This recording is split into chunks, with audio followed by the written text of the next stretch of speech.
Satu, menghadirkan dalam setiap musrenbang kelompok perempuan, penyandang disabilitas, anak-anak, kelompok rentan yang lain termasuk orang tua. Prioritaskan pada pelayanan mereka yang rentan. Satu, penyandang disabilitas. Dua, perempuan, terutama ibu hamil. Ketiga, anak-anak dan lansia. Itu prioritas. Menurut pandangan saya, kelompok rentan itu juga termasuk para petani dan nelayan.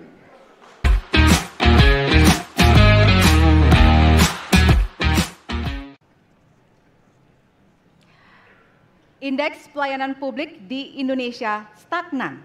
Sementara Undang-Undang Pelayanan Publik menghendaki persamaan pelakuan dan memperhatikan kepentingan khusus kelompok rentan, perempuan, anak, dan disabilitas.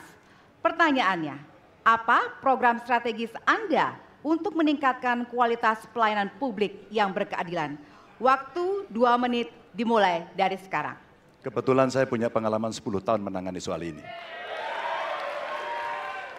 Mengajak mereka berpartisipasi sejak awal. Satu, menghadirkan dalam setiap musrenbang kelompok perempuan, penyandang disabilitas, anak-anak, kelompok rentan yang lain termasuk orang tua. Kenapa? Agar pengambil keputusan mereka aware, mereka peduli apa yang mereka rasakan. Kesetaraan dalam perencanaan pembangunan itulah yang kita harapkan bisa merepresentasikan apa yang mereka harapkan. Sehingga fisiknya kalau bangun mereka paham mana yang akan menggunakan sehingga tidak ada lagi protes pada soal itu. Kedua, dari sisi aparaturnya mesti ada kontrol publik.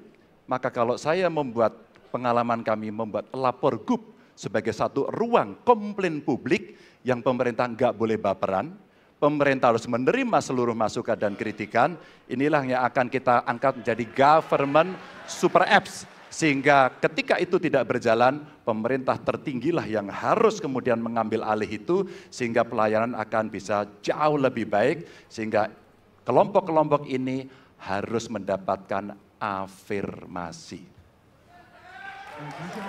Pak Ganjar, masih ada waktu? Cukup. Baik. Cukup, baik, terima kasih.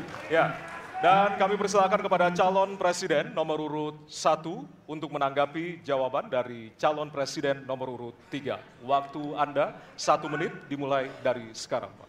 Prioritaskan pada pelayanan mereka yang rentan. Satu, penyandang disabilitas. Dua, perempuan, terutama ibu hamil. Ketiga, anak-anak dan lansia. Itu prioritas. Kemudian pelayanannya. Buatkan pelayanan yang transparan dan terukur. Pelayanan pemerintah itu tidak ada yang baru. Semua yang dilayani pemerintah itu hal yang berulang. Jadi kalau disebut masalah itu pasti pernah terjadi sebelumnya. Pasti berulang. Lalu apa yang dikerjakan? Kami buat ketika dulu di Jakarta namanya Jaki. Jaki adalah sebuah super apps yang membuat setiap pelayanan ada ukurannya. Contoh, bila lapor pohon tumbang, maka kami memberikan arahan kepada jajaran berapa jam harus beres. Ketika dikatakan ada laporan tentang peristiwa X, maka berapa waktunya harus beres. Semua ukuran pelayanan dibuat transparan. Lalu publik yang melapor tahu persis, saya lapor kapan, harus selesai kapan. Dengan begitu standarisasi akan bisa terjadi. Terima kasih. Baik. Terima kasih atas tanggapannya. Silahkan kepada calon presiden nomor urut 2 untuk menanggapi jawaban calon presiden nomor urut 3. Waktunya 1 menit dari sekarang. Menurut pandangan saya, kelompok rentan itu juga termasuk para petani dan nelayan. Dan yang saya dapat setelah saya keliling, khususnya di Jawa Tengah, Pak Ganjar, petani-petani di situ sangat sulit dapat pupuk. Dan mereka mengeluh dengan kartu tani yang Bapak luncurkan, ini mempersulit mereka dapat pupuk. Jadi sebetulnya mereka ingin pupuk itu pengadaannya disederhanakan. Saya kira mungkin Bapak bisa menjawab masalah itu. Terima kasih. Waktu Pak Prabowo. Cukup. Cukup. Nggak usah lama-lama. Baik. Baik, terima kasih. Dan selanjutnya kami persilakan kepada calon presiden nomor urut 3 untuk merespon tanggapan dari kedua calon presiden lainnya. Waktu Bapak 1 menit dimulai dari sekarang. Terima kasih. Jadi menggunakan teknologi yang disampaikan Mas Ani sudah betul. Rupanya kita sama pada soal itu.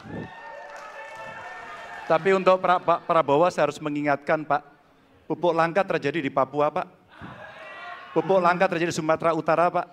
Pupuk langka terjadi di NTT, NTB, Kalimantan Timur termasuk bensin. Mungkin Bapak sedikit agak lupa untuk saya bisa mengingatkan karena Bapak pernah menjadi ketua HKTI. Pak, data petani kita tidak pernah beres. Maka kalau kemudian satu data petani itu bisa kita kelola, maka distribusi pupuknya harus bisa sampai dan tepat sasaran. Pada saat yang sama, kuota pupuk tidak boleh dibatasi. Maka ini yang saya telepon langsung kepada Pak Wapres saat itu. Pak Wapres, please, kasih tambahan. Kalau tidak cukup. Dan ini terjadi di seluruh Indonesia. Maka inilah mesti kita kerjakan nanti.